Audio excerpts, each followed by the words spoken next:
Hi, this is Al from Albopepper.com. Today I'm going to do a little bit of an SIP update on some sub-irrigated self-watering container setups that I'm using in my garden this year, showing how some different things are progressing, what I'm growing in each type of container. In particular, I want to give an update and show the progress of how my latest raised bed, my wicking bed design is working out, and show some challenges that, depending upon where you live, you may be facing with different weather patterns, and how this has been working to deal with those issues. So let's take a few minutes and see how things are coming along. Alright, the first thing that many people may be interested in is how my raised bed that is self-watering, sub-irrigated, how that's working out. And I just want to show the progress so far. Here I have 10 peppers that I grew from seed inside, and they've been pretty well acclimated to the conditions out here and to growing in this box, and you can see how they're working out. And then I have 2 ground cherry plants that I keep having to prune back because these guys are just beasts, and so I'm trying to size manage them and hoping that these watermelon seedlings that I started right here in the box itself can get enough light to really be able to take off. So we'll see how that works out. I want to build them up over this trellis system here if that takes. But so far, I'm getting some really excellent growth. And what I've actually been doing with these peppers to try to force them to grow more is all the buds that are on the top, I keep nipping those or pinching those buds off, because I want to keep pushing out growth. I still have a lot of season ahead of me, and I don't want them to put all their energy into fruit production yet. So this is a raised bed, and obviously I have a tutorial on how to set up something similar to this, and you can tweak it as you desire, but this gives you some good ideas for the fundamental principles of it. I have a experimental bucket design. There's all kinds of SIP bucket designs out there that are great. I've never grown in these before, and I'm doing a prototype design, and at the same time I'm running an experiment. So this is something that I'll be able to tell you about later, but it's coming along pretty nicely, and these are sub-irrigated containers that are serving their function. Let's look at a couple more. Alright, now over here I've got this concrete pad, which is useless to me as a gardener. So on top of that, I've put containers, and I'm able to grow in this space that would otherwise be unable to be cultivated. Here I have my spaghetti squash. It's got its first blossom that's opening. I have some Denver carrots.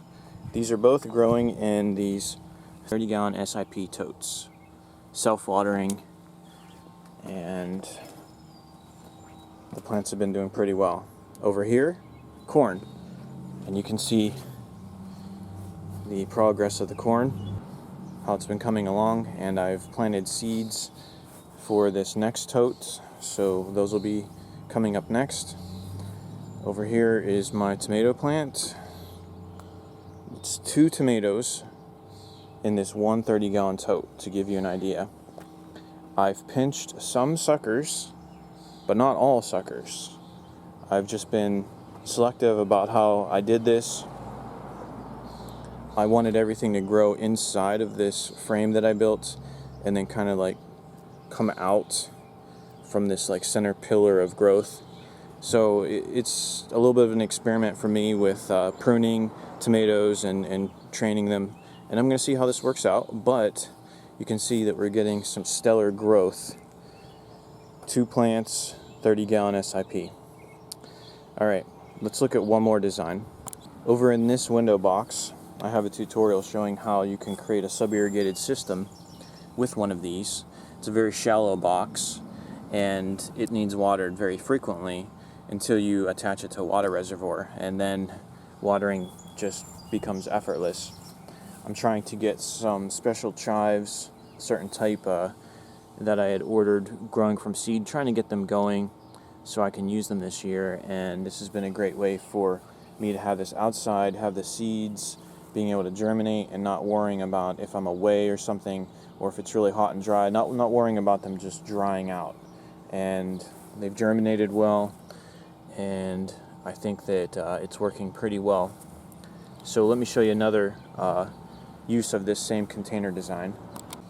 Over here we also have one of those window boxes, and we're growing petunias. And these petunias are just doing so great. I would say that this is by far the best results that I've ever gotten.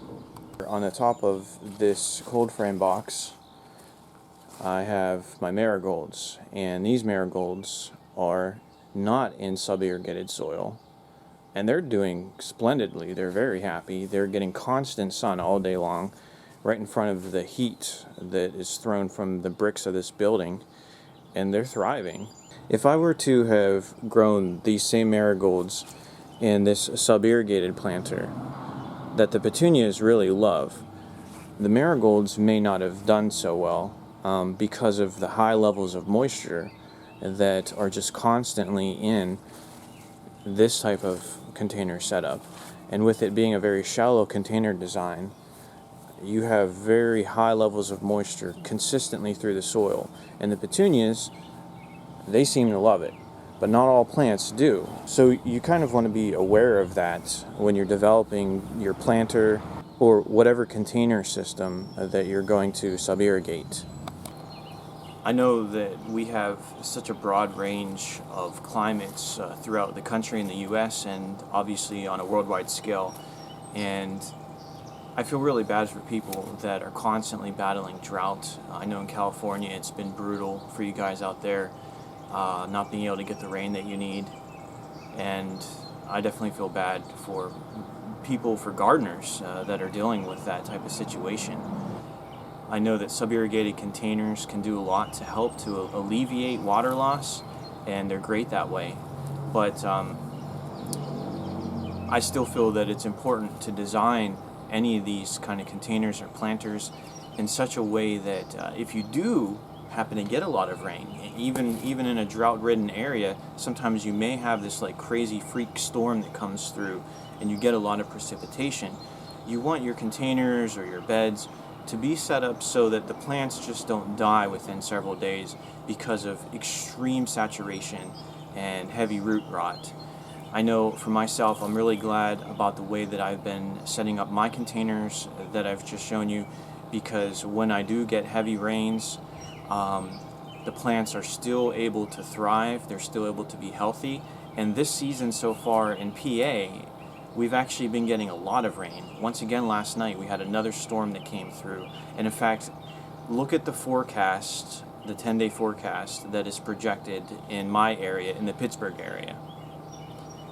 So just constant possibility of storms, thunderstorms, rain. Now, I don't want my plants to be drowning in water, and I want to show you how some of the different factors that I've mentioned earlier about the depth of your container, the usage of a good porous potting mix, and different things like that, how those can really help to save your plants if you do go through a period of heavy rains. We still have water that has been saturating the foliage. It's still on the plants as it is, and I want to look at the soil moisture levels and show you a quick little gauge that you can get. In fact, I'll put a link below from where I got mine off Amazon, but this has a setting for moisture, for light, for pH. I really like this just for the moisture setting, and it has like a basic gauge that, what does that mean? What does 3, what does 7 mean on the dry wet scale? I don't really know that those numbers mean as much by themselves, but they can really help you in relation to using it in one box, taking it, putting it in another box, comparing one soil setup with another soil setup, and just starting to get a general idea of moisture levels. Just getting in that green area between 4 through 7, you know, that's a good range to be in.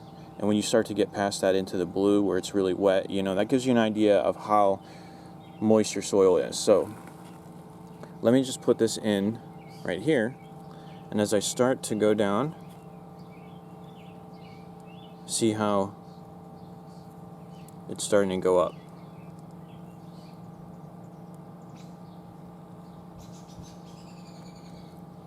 So right now, this says something between a 7 and an 8.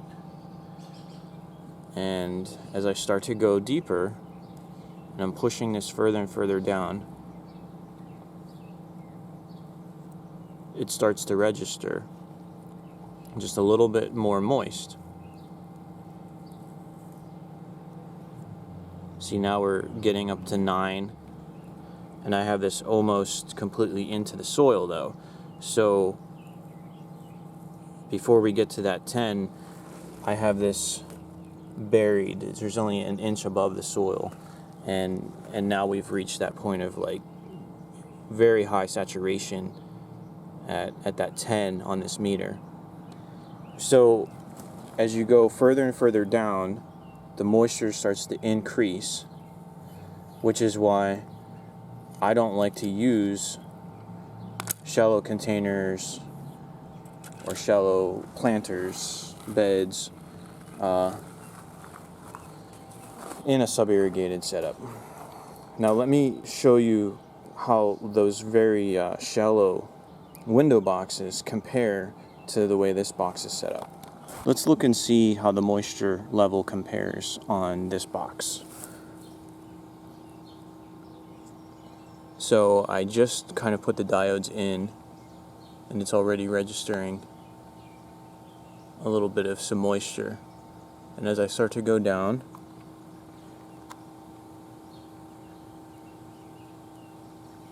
I'm already at 7, and as I go down a little bit more,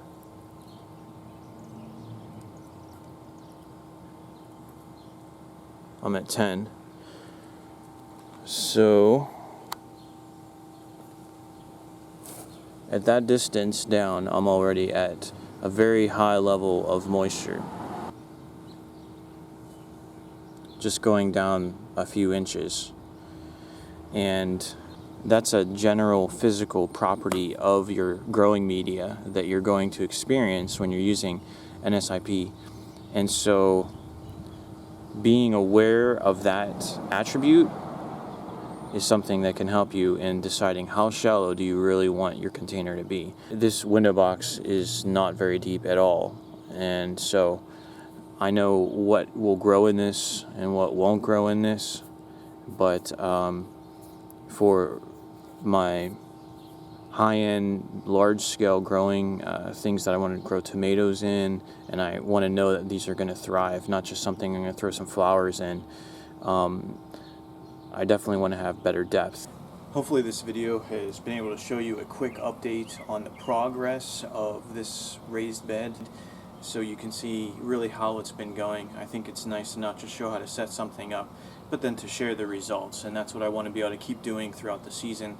And then too, we've been able to look at a few other container designs and different types of things that you can grow in self-watering containers, so maybe that's given you some good ideas. If you think that this video has been helpful to you, please subscribe if you haven't, give it a thumbs up, and if you have any questions, always you can drop me a line on the channel, or even directly emailing me. Be sure to go to my website, albopepper.com, for more ideas and information about sub-irrigation. Thanks for watching, and happy gardening.